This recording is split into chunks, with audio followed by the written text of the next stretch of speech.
quand vous allez déposer plainte contre la Ve République. Donc je répète, l'État est en situation d'illégalité et toutes les institutions sont dans une situation d'illégalité. Vous allez donc dans une gendarmerie et non un commissariat. Vous vous filmez ou vous vous enregistrez. Vous y allez si possible avec quelqu'un qui fera office de témoin. Vous y allez dans le calme, dans le respect et dans le calme. Ok ? Vous y allez avec l'un des documents qui est à votre disposition, que je peux vous envoyer, que j'ai déjà envoyé à une centaine d'entre vous. C'est les 12 preuves que la République n'existe plus. Ok ? Vous y allez avec ça. Parce que certains d'entre vous qui ont voulu déposer cette plainte ont rencontré une certaine réticence de la part de certains gendarmes. Sachez quelque chose, c'est qu'ils n'ont pas le droit. Ils n'ont pas le droit de refuser votre plainte. Alors, vous déposez votre plainte en partie civile, votre nom et votre prénom en minuscules, et concernant le fait que la gendarmerie n'a pas le droit de refuser votre plainte, vous évoquez l'article 15-3 du Code de procédure pénale. Ok ? C'est simple. Et tout ça dans le calme. Vous n'avez pas besoin de vous énerver, il ne s'agit pas de créer de l'agitation. Il s'agit d'être dans le calme et dans la maîtrise. Donc voilà. Maintenant, j'aimerais rebondir avec vous sur un point.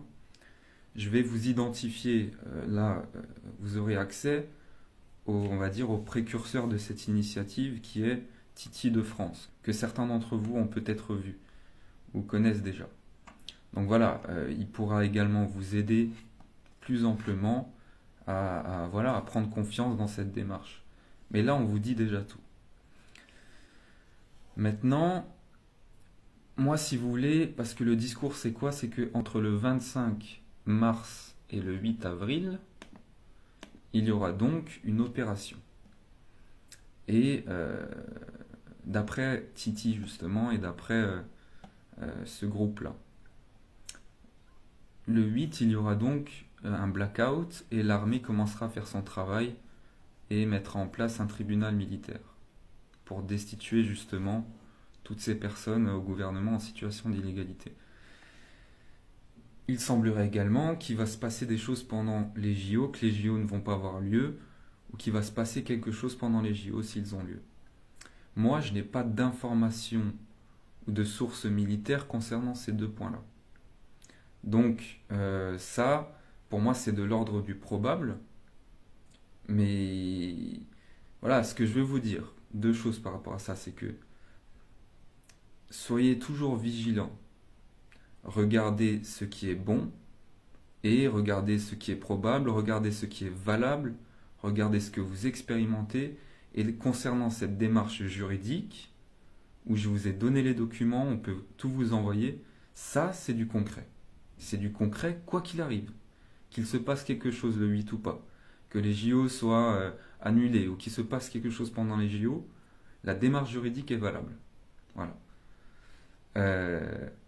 Autre chose, c'est que vous avez certainement aperçu que il y a différents mouvements qui commencent à émerger sur les réseaux, notamment un avec un drapeau de la France et des avions, avec des gens qui communiquent, qui veulent justement, pareil, une destitution du gouvernement et qui ont conscience que le gouvernement est en situation d'illégalité. Le problème avec ces mouvements qui ont un logo, qui sont identifiables, le problème, c'est que on peut facilement parasiter ces mouvements. Alors que si nous sommes un mouvement que l'on ne peut pas identifier ni par un logo ni par un nom, et que nous sommes quelque part des citoyens simplement qui agissons, eh bien là c'est beaucoup moins facile de nous arrêter.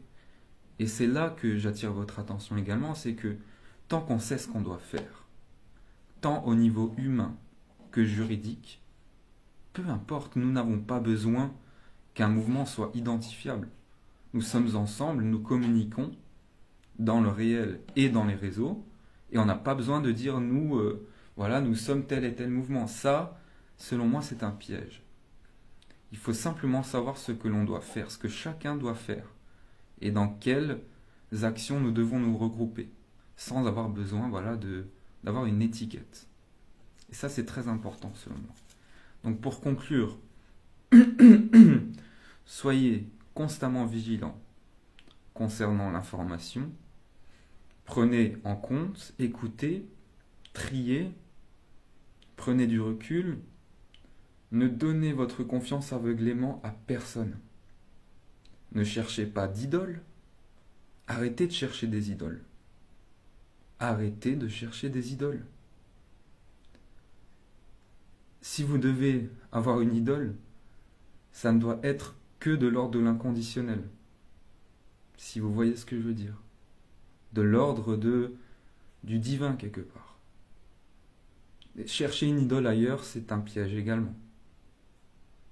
Donc, continuons à avancer pour l'humanité, restez vigilants et je vous souhaite une bonne journée.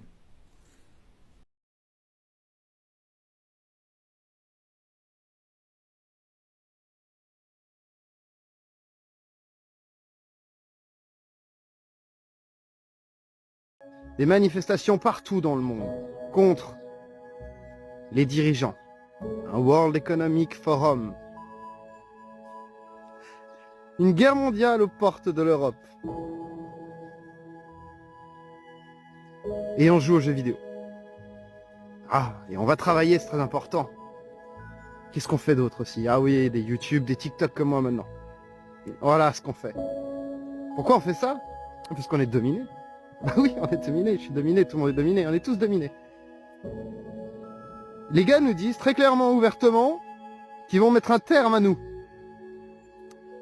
Et nous, on suit. On suit les process. On suit les jugements, on suit les politiques. Et on joue. Et on lit. Et on fait du cheval. On va au cinéma. On va en voyage. On va au restaurant. Ça a quoi comme importance si demain, tout ça là,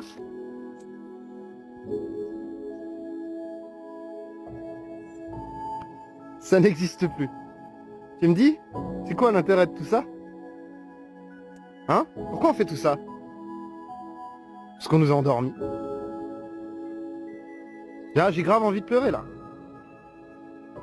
On est eu. Mais c'est pas grave. On nous a fait un film Don't Look Up pour nous expliquer exactement qui on était. C'est bien. C'est ce qu'on fait. Bravo. Bravo à moi. Bravo à toi. Bravo à nous. Bravo. On se lèvera pas. On les éliminera pas de leur poste. On les empêchera pas de faire. Préparez-vous. Préparez-vous.